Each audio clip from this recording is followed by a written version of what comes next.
नमस्कार दोस्तों, सिरसा पॉडकास्ट में आपका स्वागत है। सिरसा पॉडकास्ट के आज के जो हमारे खास मेहमान हैं, joint secretary of all India principal association, जिसके 1 लाख से भी ज्यादा मेंबर्स हैं, OMG world record holder, India youngest principal, doctor Nikhil Gandhi ji. Nikhil ji, Sirsa podcast में आपका बहुत बहुत स्वागत है। बहुत बहुत थैंक यू जी। सर, मैं आपसे सबसे पहले तो आप अपने बारे में बताएं। जैसे कि आपने मेरी इंट्रोडक्शन शुरुआत कर ही दी है कि I am the young principal के साथ साथ I am the joint secretary of all India principal association and I am world record holder also. तो बचपन से ही शिक्षा के साथ लगाव होने के कारण दिस इज़ माई पैशन, और इस पैशन की वजह से ही मैंने इस प्रिंसिपल लाइन को चूज़ किया। ठीक है, तो सर सबसे मेरा पहला आपसे क्वेश्चन ये रहेगा कि बच्चों की स्टडी के रिगार्डिंग प्री नर्सरी के बच्चों के लिए या मिडिल के लिए या सीनियर के लिए किस तरह से के बच्चों में जो है स्टडी के प्रति विकास होना चाहिए? देखिए, जैसे प्रिंसिपल की शुरुआत हम अगर कहें तो एक एडुकेटर के साथ होती है। बेसिकली प्रिंसिपल एक टीचर है, अध्यापक है। तो जब मैंने इस चीज़ में अपना जो सर्विसेज हैं देनी शुरू करी, तो कहीं ना कहीं मेरे को थोड़ा उसके ऊपर वर्क करने का टाइम भी मिला, एक प्रॉपर समझने का टाइम भी मिला, विचारने का टाइम भी मिला कि एजुकेशन ज़रूरी क्यों है, और ख़ासकर बच्चों में जो बच्चे बहुत छोटे हैं। तो फिर जब मैंने इस पे डीप वर्क किया, डीप रिसर्च करी, तो एक बहुत बड़ा फैक्ट हमारे सामने आया। वो ये था कि 3 साल से लेके 6 वर्ष की जो आयु है बच्चे की, that is very very important. तो उसमें अगर बच्चे के ऊपर काम हो जाए, उसमें अगर जो स्कूल है, जो स्कूल का लीडर है या पेरेंट्स हैं, उस पर गौर कर लें, तो बच्चे का पूरा भविष्य उज्जवल बन सकता है। जी, तो सर जैसे कि अगर हम प्ले स्कूल के बच्चों की बात करें, तो आज भी प्ले स्कूल के बच्चों को जब हम पढ़ते थे तब भी काउंटिंग सिखाई जाती थी या अल्फाबेटिकली में ABC सिखाया जाता था। क्या ये ट्रेंड लगातार यूं ही चलता रहेगा या इसमें भी बदलाव आना चाहिए? देखिए, अगर मैं ये बात कहूँ कि पहले से चेंज है, तो वो बात बिल्कुल सही होगी। कुछ संस्थाएं इस पे अच्छा काम कर रही हैं, लेकिन अभी भी जो रूरल एरियाज़ हैं या कुछ भी अर्बन एरियाज़ के कुछ ऐसे स्कूल्स हैं जहाँ पर अभी भी जो A फॉर एप्पल ही है जी, है ना, उसको कभी भी हमने फोनिक के साथ या फोनेटिक्स को प्रॉपर समझ के नहीं गाइड किया गया है। होता क्या है कि अगर मैं फैक्ट्स ऑफ चाइल्ड साइकोलॉजी की बात करूँ, है ना, बच्चा घर पे पैदा होता है ना, घर पे जैसे उसको माहौल मिलता है, मदर फादर उसके जैसे बात करते हैं, जैसे इन्वायरमेंट में वो मतलब ढलता है, तो नेचुरली वो ही चीजें वो ग्रास्प करना शुरू कर देता है जी ना। वो सारी चीजें वो जैसे जैसे धीरे धीरे समझता है, सुनता है, उसको वो अडॉप्ट करना शुरू करता है। तो फिर जब हम सिखाने की बात स्कूल में आती है अल्फाबेट्स की, तो वहां पे हम क्रैमिंग का पोर्शन क्यों लेके आते हैं? मतलब वो एक कॉन्ट्राडिक्टरी है। बच्चा घर में कोई ग्रामर नहीं सीखा, बच्चा घर में कोई फॉर्मूला नहीं सीखा, बच्चा एकदम से जो उसके मदर फादर ने उसको सिखाया, जो सुना उसने, वो सीख गया। तो फिर अगर स्कूल में हम आते हैं, सीखने का मेथड और तरीका तो वही है जी, तो फिर हम यहाँ पे वो गलती क्यों कर रहे हैं? हम सीधा A for Apple, B for ball क्यों सिखा रहे हैं? उसको फोनेटिक्स के साथ क्यों नहीं सिखा पा रहे? अगर किंडरगार्टन में बच्चों की पढ़ाई के ऊपर दबाव डाला जाता है, तो इससे उनकी मानसिकता पर क्या प्रभाव पड़ता है? देखिए सर, दबाव मुझे नहीं लगता कि डाला जाता है, दबाव बन जाता है। उसका रीजन क्या है? फॉर एग्जाम्पल अगर मैं बात करूं कि बच्चा स्कूल में आया, जी, है ना, स्कूल में उसको ये माहौल मिला कि किताबें खोल दी गई, बोर्ड पे उसको पढ़ाना शुरू कर दिया, या टीचर के आगे 30 बच्चे बैठे हैं, उसके ऊपर भी एक प्रेशर है। ये एक अलग पॉइंट है कि टीचर को क्या क्या दिक्कतें आती हैं। तो मैं पॉइंट टू पॉइंट अगर बात करूं, अगर बच्चे पे ही अगर हम बात करें, तो बच्चा अगर स्कूल में आता है, उसको किताबों का बोझ ये लगता है कि मेरे लिए ये बहुत बड़ा बर्डन है कि मेरे को इनको पढ़ना है, क्योंकि टीचर बच्चा नहीं समझता तो टीचर को डांट लगानी पड़ती है। तो बच्चा उससे भी क्या करता है, एक फियर फील करता है। तो यही आज का हमारा मोटिव है, आपसे बात करने का अच्छा मौका मिला और ऑडियंस को बताने का कि तरीके क्या हैं, है ना। हम ये बात समझ गए हैं कि दबाव पढ़ाई से, बच्चों को बोझ बनाने से बनता है, लेकिन इसका समाधान क्या है, सोल्यूशन क्या है? तो हमने हमारी पब्लिकेशन के जरिए, क्योंकि मैं आपको अपने इंट्रोडक्शन के साथ ये भी थोड़ा ऐड ऑन करना चाहता हूं कि काफी सालों की रिसर्च के साथ काफी लाइव जब मैंने ये सारी चीजें ऑब्जर्व करी, देखी कि बच्चे कहाँ कहाँ दिक्कतें महसूस करते हैं, टीचर कहाँ कहाँ पिस रहे हैं, पेरेंट्स कहाँ कहाँ मजबूर हैं, क्योंकि देखो अल्टीमेटली हर बंदा चाहता है कि उसका बच्चा पढ़े, है ना। टीचर भी यही चाहता है कि मेरा जो बच्चा है जिसको मैं पढ़ा रही हूँ वो अच्छा रिजल्ट दे। ना चाहते हुए भी कहाँ गलतियां हो रही हैं, कहाँ काम नहीं हो पा रहा है, तो उसके ऊपर हमने काम किया। और ये नहीं है कि ये मैं अकेला कर पाया, तो हमारे ऑल इंडिया प्रिंसिपल एसोसिएशन के नेशनल प्रेसिडेंट जो हैं वो डॉक्टर नवदीप भारद्वाज जी हैं। तो ऐसे ही बैठे हमारी बात चली, तो मैंने कुछ पॉइंट्स उनको उनके सामने रखे, तो उन्होंने काफी अच्छे और पॉइंट्स ऐड ऑन करके मुझे एक सलाह दी कि हमें दूसरों पे डिपेंड क्यों रहना चाहिए, हमें ये काम खुद करना चाहिए, हमें इसके ऊपर खुद रिसर्च करनी चाहिए। तो फिर अल्टीमेटली हम एक ज्वाइंट वेंचर के साथ ऑडियंस में और या स्कूल्स में उतरे, जिसको हमने नेम दिया मिरेकल पब्लिकेशन, जिसमें मिरेकल का मतलब ही यही है कि एक अच्छा नया रिसर्च और नया आविष्कार लोगों के सामने रखा जाए, विद फैक्ट्स रखा जाए, जिसके ऊपर काफी रिसर्च के साथ हमने ये पाया कि कहाँ कहाँ बच्चे में कमियां हैं, कहाँ कहाँ पढ़ाने वाले में कमियां हैं, कहाँ कहाँ हमारी टेक्नोलॉजी में कमियां हैं। उन सबको मिला जुला के हमने एक अल्टीमेट प्रोडक्ट ऑडियंस के सामने रखा। एंड आई होप सो कि जिस तरीके का हमारा हार्डवर्क है उसमें, वो होप सो लोगों को पसंद भी आए। और कई बार देखने में आता है कि अक्सर कि आजकल के जो बच्चे हैं, हमारे टाइम में बुक्स इतनी ज़्यादा नहीं होती थी जी, लेकिन आजकल के जो छोटे बच्चे हैं स्कूलों के अंदर उनका किसी का 3rd फ्लोर पे, किसी के 4th क्लास फ्लोर पर उनकी क्लासेस होती है। 3rd स्टैंडर्ड का बच्चा है, 4th स्टैंडर्ड का बच्चा है, जितना वजन उसका खुद का है उससे आधे वजन का वो बैग उठाकर लेके जाता है। तो क्या इतनी ज्यादा बुक्स की आवश्यकता है या इसको कम किया जा सकता है? देखिए, जहां तक क्वांटिटी की बात है, मुझे लगता है क्वालिटी इज प्रायोरिटी, है ना।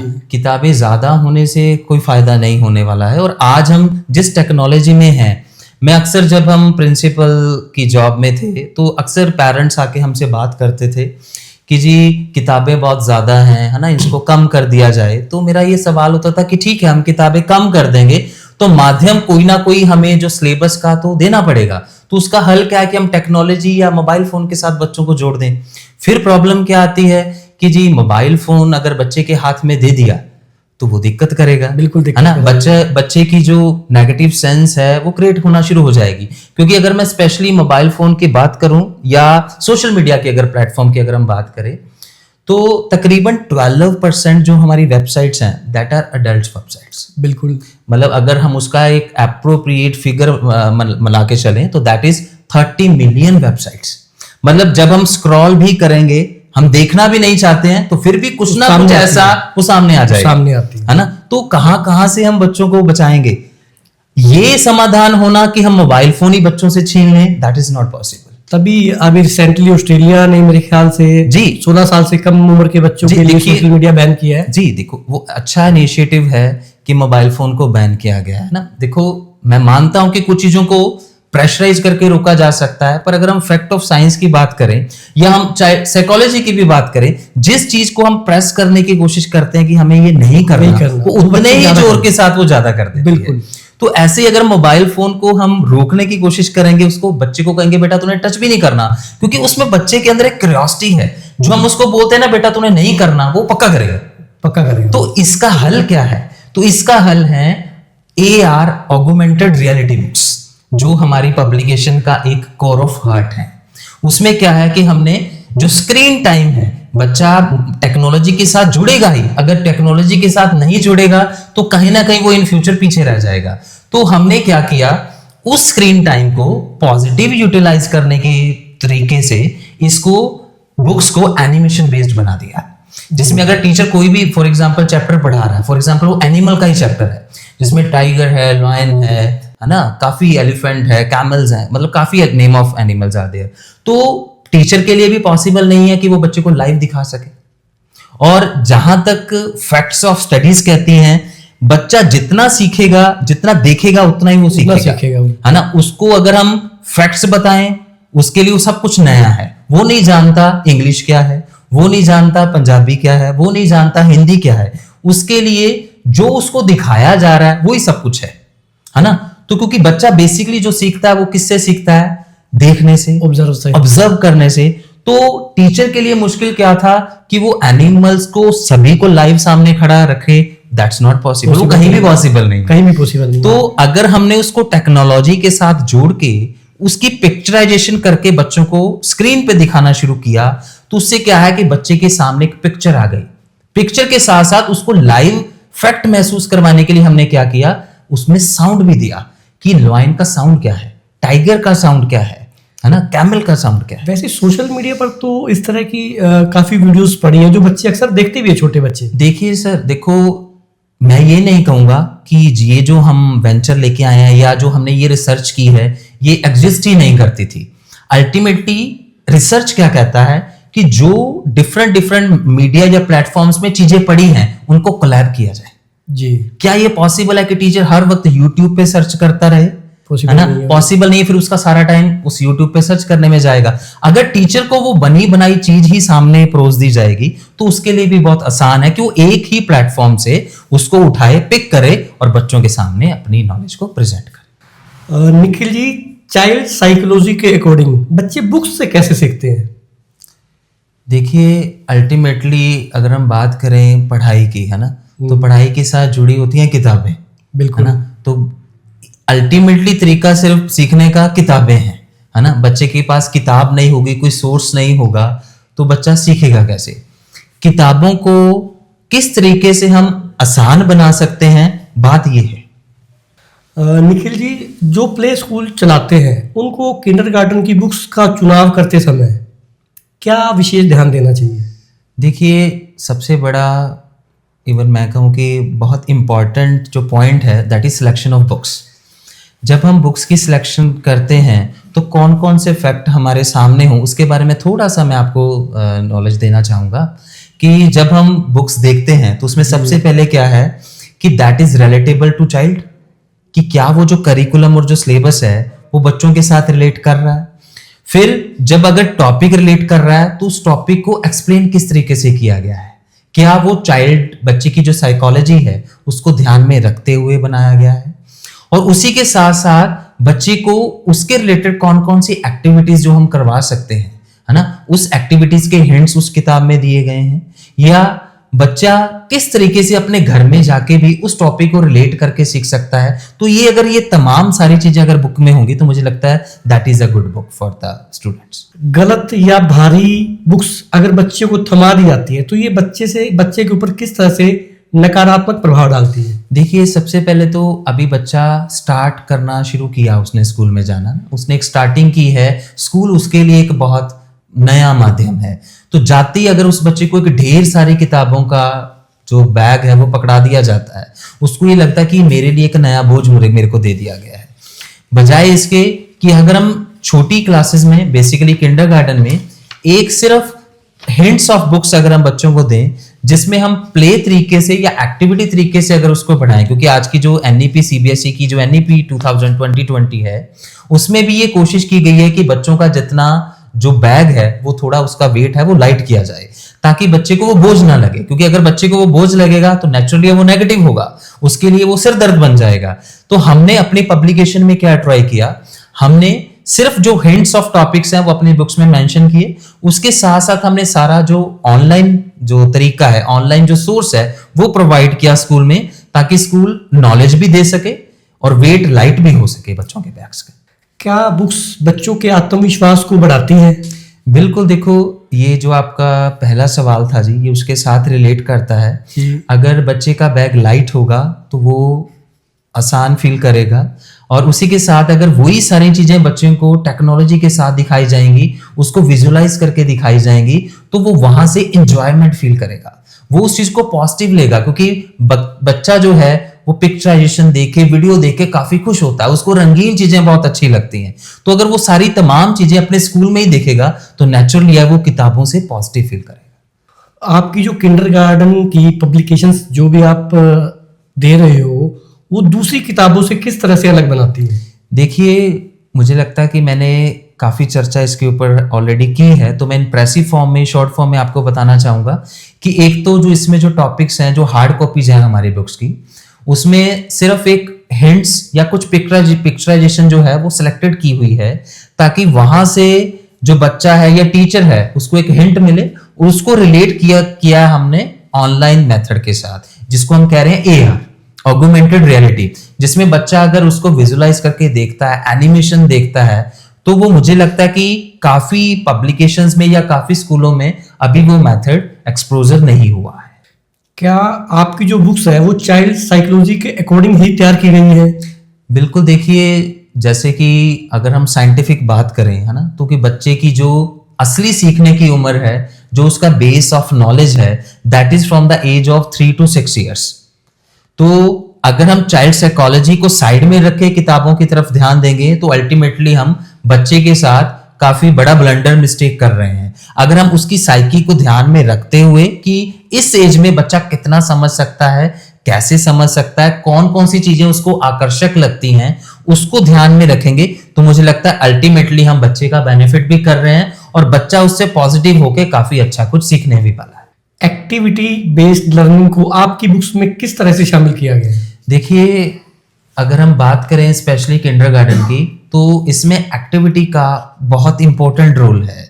अगर बच्चा सिर्फ सुनेगा, उसको इम्प्लीमेंट नहीं कर पाएगा, तो उसके लिए वो चीज कभी भी फॉर एवर याद नहीं रहेगी। वो कुछ टाइम के लिए उसको थोड़ा माइंड में रख सकता है, पर अल्टीमेटली काफी टाइम के बाद वो सब चीजों को भूल जाएगा। तो इसीलिए हम शुरुआत करते हैं मोटर स्किल से, जिसमें आगे fine motor skill, gross motor skills, जिसमें सारी चीजें जो एक्टिविटीज हैं बच्चे को लाइव करता अगर बच्चा देखता है या बच्चा उसको खुद इंप्लीमेंट करता है, तो वो सारी चीजें उसके जहन में बसती हैं।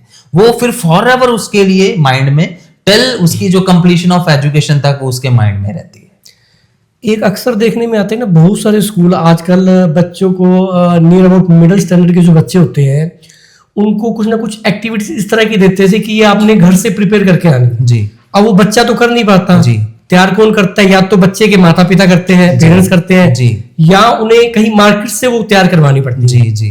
तो इस तरह की एक्टिविटीज देने का क्या फायदा जो बच्चा खुद ना कर पाए? जी। या तो स्कूल वालों को ये चाहिए कि जो एक्टिविटीज आप घर दे रहे हो वो बच्चों को आप स्कूल में करवाएं। जी। इसके बारे में आपका क्या कहना चाहेंगे? जी, बहुत सॉलिड पॉइंट पूछा जी आपने, और ये हमारी जो पब्लिकेशन है उसका ये जीता जाता एग्जाम्पल है।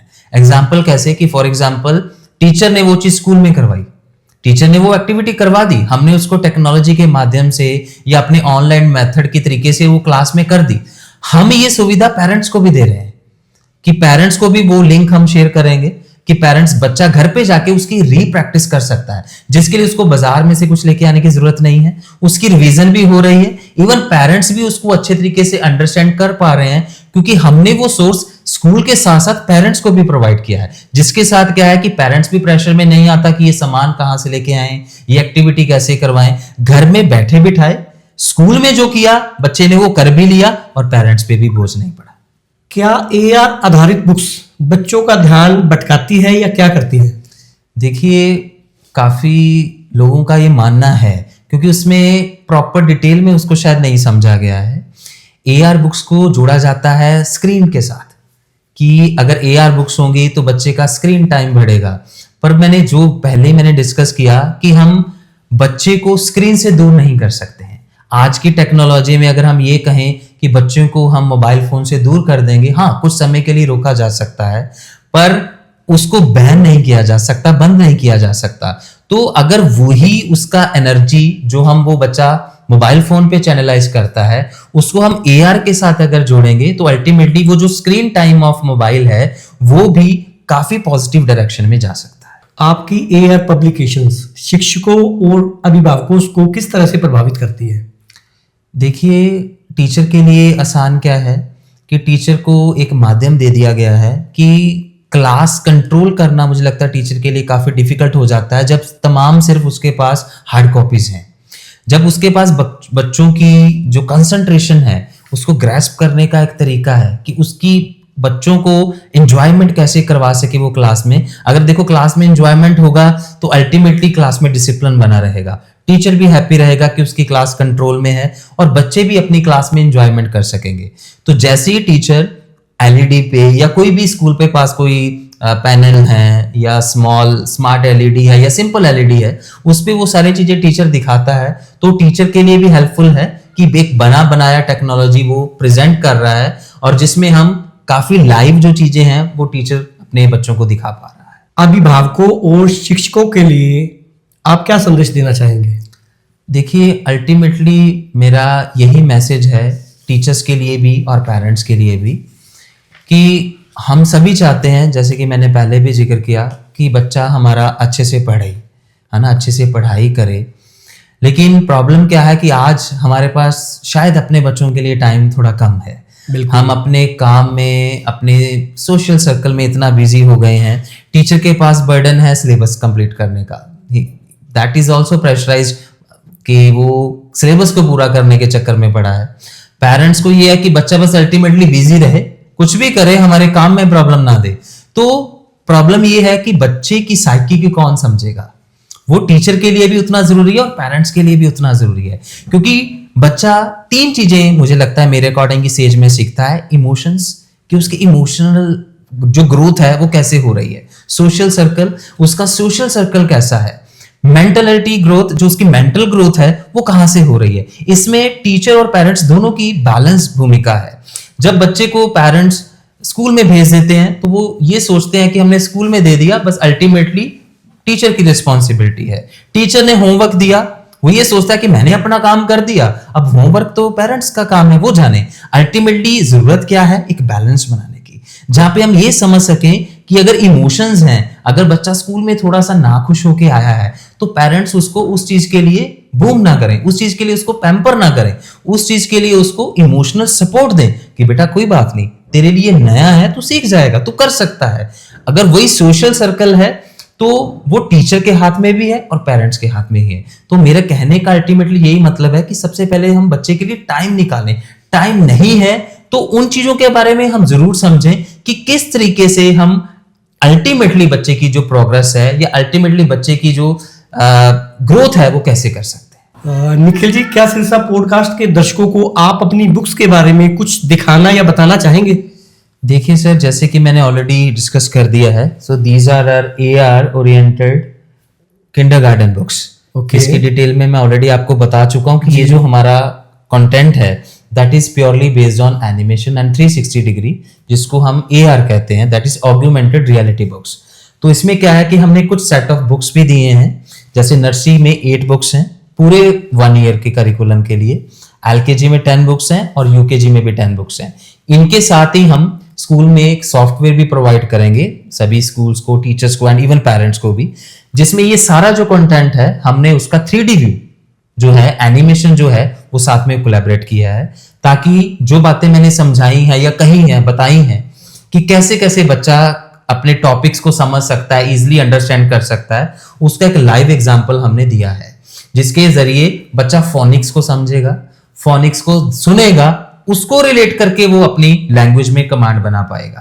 क्योंकि अगर बच्चा 3 से 6 इयर्स का जो अल्टीमेटली वहां पे अपना अच्छा स्कोप ऑफ एजुकेशन बना लेता है तो वो उसकी फॉर एवर लाइफ में काफी हेल्पफुल रहता है। तो ये बुक्स हमारी हम काफी स्कूलों में ऑलरेडी हम कवर कर चुके हैं और आई होप कि ये पब्लिक को पसंद आएगी। एक निखिल जी, मुझे ये बताइए, आज के समय में ना बच्चों की आउटडोर गेम्स नहीं है, लेकिन हमारा जो समय था हमने आउटडोर गेम्स बहुत खेली है। आज के समय में बच्चों की आउटडोर गेम्स बिल्कुल भी नहीं है। बच्चे स्कूल से घर आते हैं, या तो सारा दिन मोबाइल चलाते हैं या टीवी देखते हैं या ट्यूशन चले जाते हैं। तो क्या बच्चों के लिए आउटडोर गेम्स जरूरी है? जैसे कि सर आपने सवाल किया कि आउटडोर एक्टिविटी बच्चों के लिए क्यों जरूरी है। देखिए, अभी तक हम चर्चा कर रहे थे बच्चे की मेंटल ग्रोथ के बारे में, तो मेंटल ग्रोथ के साथ साथ बच्चे की फिजिकल फिटनेस भी बहुत जरूरी है। अगर बच्चा सिर्फ अंदर ही बैठा है, इंडोर ही एक्टिविटीज प्ले कर रहा है, तो उसका जो एक कोना है, एक कॉर्नर है, वो पीछे रह जाएगा। इसके लिए जो हमारी गवर्नमेंट्स हैं वो काफी अच्छा इनिशिएटिव ले रही हैं, जैसे कि अभी NEP 2020 हमारे पास है, तो उसमें जो सरकार का योगदान काफी अच्छा योगदान है। उसमें उन्होंने एक पॉलिसी बनाई है कि कैसे हम बच्चे को इंडोर और आउटडोर दोनों में अच्छा बैलेंस बना सकते हैं। तो कुछ एक्टिविटी जो हमारे बुक्स में भी हैं वो सिर्फ इंडोर एक्टिविटीज नहीं है, उसमें हमने आउटडोर एक्टिविटीज को भी इंक्लूड किया है कि सो दैट बच्चे का जो बैलेंस है, वही बैलेंस की बात आ जाती है हर बार, कि बच्चे का मेंटलिटी ग्रोथ भी हो जो उसका इंडोर एक्टिविटीज के साथ होना है, और आउटडोर भी हो जो उसका आउटडोर गेम्स और एक्टिविटीज के साथ होना है। निखिल जी, अक्सर ये देखने में आता है कि कई बार कुछ बच्चे पढ़ते नहीं है, तो जो टीचर है वो पेरेंट्स को बुलाते हैं स्कूल में, पीटीएम के दौरान क्लेम करते हैं कि आपका बच्चा पढ़ता नहीं है। तब पेरेंट्स जो है वो टीचर को ब्लेम करते हैं कि हमने तो स्कूल में भेज दिया, हमने स्कूल में किस लिए भेजा है, पढ़ाने के लिए, तो पढ़ाना तो आपका काम है ना जी। इसकी कंप्लेंट आप हमें क्यों कर रहे हो? जी जी। तो इसमें बेसिकली मेन कमी आप किसे मानते हैं? देखिए, कमी की बात नहीं है। आप देखो, वही बात आ जाती है कि हर स्कूल चाहता है कि उसकी ग्रोथ हो और हर पेरेंट चाहता है कि उसका बच्चा अच्छे से पढ़े। बात यह है कि अंडरस्टैंडिंग की बात है। हर किसी का अपना अपना रोल है। जहां स्कूल का रोल है कि देखो, पेरेंट्स ने बहुत ट्रस्ट के साथ अपना एक बड़ा, सबसे बड़ा प्रॉपर्टी उसके बच्चे हैं, उसको स्कूल में थमा दिया है ना। तो अब स्कूल की रिस्पॉन्सिबिलिटी बनती है कि उसको सेंसिटिव लेके, जैसे मैंने पहले भी चर्चा की कि 3 से 6 साल की जो उम्र है, इसमें ही बच्चे का जो विकास होना है, तो अगर हम वहां पे गौर नहीं करेंगे, वहां पे थोड़ी सी अनगैली हो जाएगी, तो अल्टीमेटली बच्चे का नुकसान हो जाएगा। फिर हम आगे कितना भी कोशिश करते जाएं, बच्चे के माइंड में वो क्राइमिंग कंसेप्ट फिर कभी पीछे नहीं रह पाएगा, फिर अल्टीमेटली वो बच्चा परेशान ही रहेगा। देखिए, जहां तक बात है पेरेंट्स की, पेरेंट्स को भी ये समझना चाहिए कि नो डाउट कि हमने अपने बच्चे किसी अच्छे इंस्टीट्यूट में दे दी हैं, पर कुछ रोल्स एंड रिस्पॉन्सिबिलिटी उनकी भी हैं। बच्चा 6 इयर्स या 8 आवर्स के लिए, 6 आवर्स या 8 आवर्स के लिए स्कूल में आ रहा है, पर अल्टीमेटली बच्चा जो सीख रहा है, जो उसका एनवायरनमेंट है, वो घर से है। घर में भी वो सभी जो उसका माहौल उसको उसके दादा दादी, उसके चाचा चाची से मिल रहा है, वो माहौल उसको घर से मिल रहा है। तो बात ये है एक दूसरे को अंडरस्टैंड करने की और बैलेंसफुली समझने की कि हमारे रोल्स एंड रिस्पॉन्सिबिलिटी क्या है और उन पे काम करने।